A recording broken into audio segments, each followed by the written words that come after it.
বাংলাদেশের সাবেক অস্থায়ী রাষ্ট্রপতি ও সাবেক স্পিকার জবির উদ্দিন সরকার মারা গেছেন। বরেণ্য এ রাজনৈতিকের প্রথম জানাজার নামাজ অনুষ্ঠিত হবে বাদ জোহর ধানমন্ডির তাকওয়া মসজিদে। দ্বিতীয় জানাজা বিকেল ৫টায় সংসদ ভবনের দক্ষিণ প্লাজায় নির্ধারণ করা হয়েছে। দাফন করা হবে সংসদ ভবনের পাশে জাতীয় কবরস্থানে। ভোরে রাজধানীর শ্যামলীর বাংলাদেশ স্পেশালাইজড হাসপাতালে তিনি মারা যান। তার বয়স হয়েছিল ৯৫ বছর। জমির উদ্দিন সরকারের জানাজা ও দাফনের বিষয়ে এখনও কোনো সিদ্ধান্ত জানা যায়নি। এরই মধ্যে তার মরদেহ নেওয়া হয়েছে ধানমন্ডির বাসভবনে। জমির উদ্দিন সরকারের মৃত্যুতে সুপ্রিম কোর্টে আধাবেলা ছুটি ঘোষণা করা হয়েছে।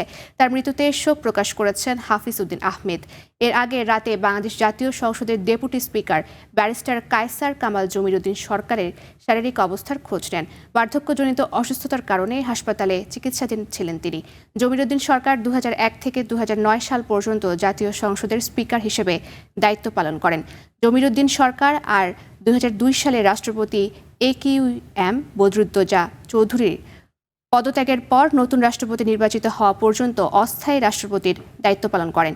১৯৩১ সালের ১ ডিসেম্বর পঞ্চগড় জেলার তেঁতুলিয়া থানার নয়াবাড়ি গ্রামে জন্মগ্রহণ করেন জমির উদ্দিন সরকার।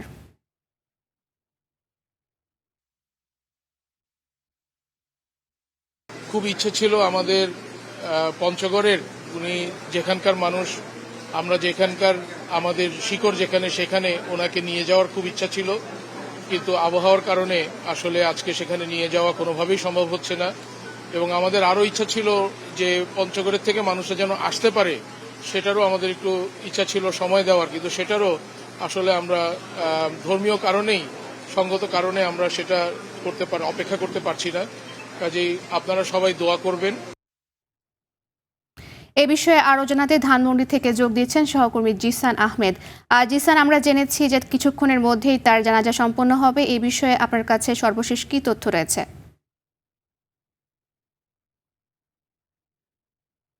ফারিয়া, আমি রয়েছি ধানমন্ডিতে।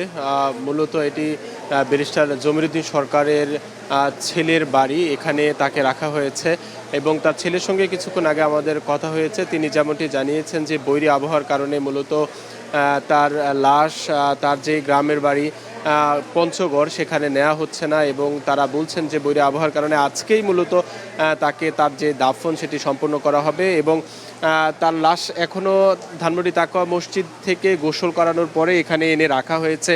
এখানে তাকে তার যেই গুণগ্রাহী রয়েছেন তারা এখানে আসছেন এবং তাকে শেষবারের মতো বিদায় জানাচ্ছেন, তাকে দেখতে এসেছেন।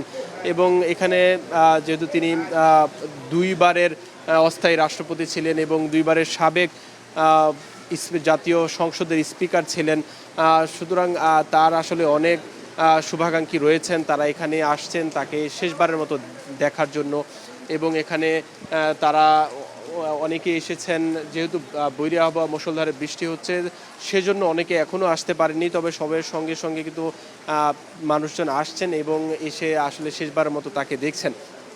আমরা জানতে পেরেছি যে দুপুরে বাদ জোহর ধানমন্ডি তাকওয়া মসজিদে তাকে প্রথম জানাজা অনুষ্ঠিত হবে এবং তারপরেই তাকে এখান থেকে নিয়ে যাওয়া হবে জাতীয় সংসদের দক্ষিণ প্লাজায়। সেখানে তাকে সর্বজন তাকে শ্রদ্ধা জানাবেন শেষবারের মতো এবং সেখানে বিকেল ৫টায় তার জানাজা সম্পূর্ণ হবে, দ্বিতীয় জানাজা, এবং তারপরেই তাকে সংসদ ভবনের পাশে যে জাতীয় কবরস্থান রয়েছেন সেখানে তাকে দাফন করা হবে।